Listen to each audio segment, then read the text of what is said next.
Alright, hello and Happy New Year, everyone. This is my Fangraphs Hall of Fame Crowdsource ballot. This is the only Hall of Fame ballot I have, of course, since I don't have a real vote. You can vote on Fangraphs, and that's what I like to do. So, we'll start with my favorite candidate, Mark Burley, and the other good starting pitchers, CC Sabathia, Andy Pettit, Felix Hernandez.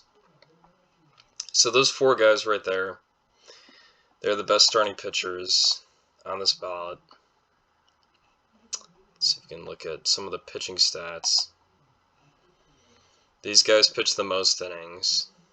And then you've got like K-Rod, Fernando Rodney, and Billy Wagner, who did not even, those are the relief pitchers, and they'll pitch under 1,000 innings, right? And I don't think 1,000 innings pitched, I don't really think that's enough to make the Hall of Fame if you don't have at least 1,000. So I'm probably not going to vote for any relievers. The best outfielder, of course, Ichiro. That's an easy pick. And the best infielder is A-Rod. So that's 6 votes taken. You only get 10. And then I think second base has been ignored too much. So Chase Utley, Dustin Pedroia, two of the best candidates at that position. Some people would say Ian Kinsler, but I don't think so.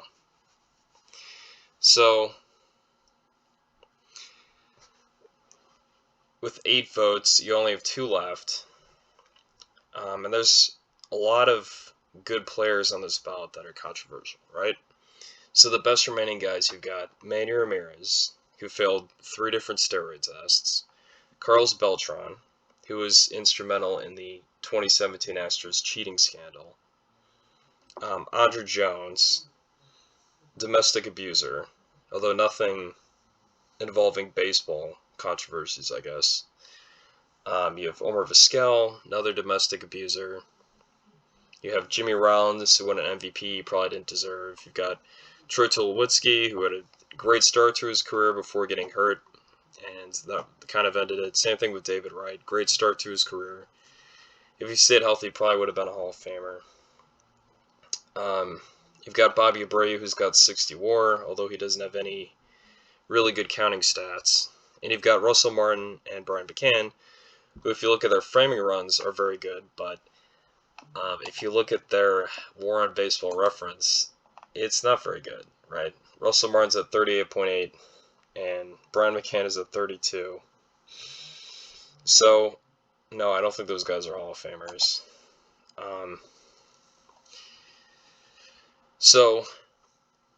And there's one other pick I really like, Ben Zobrist, right? Probably one of the greatest utility players in baseball history, right?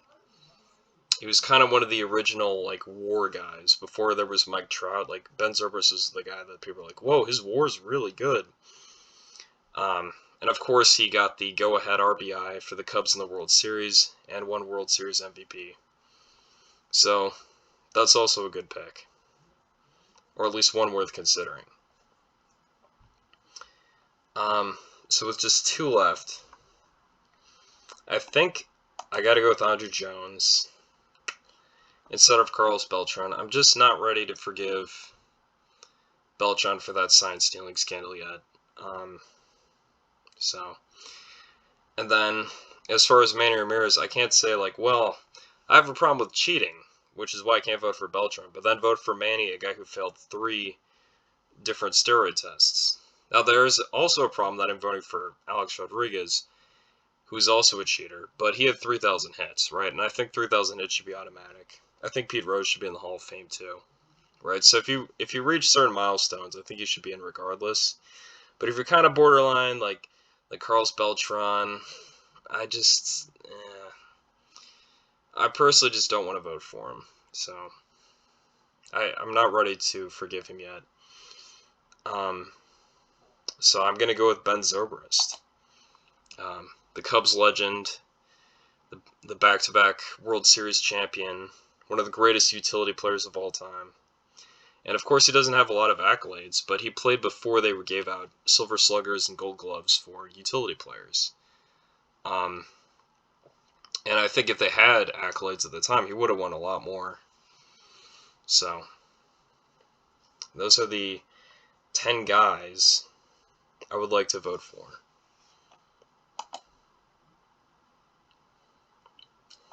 So there you go. Thank you for voting.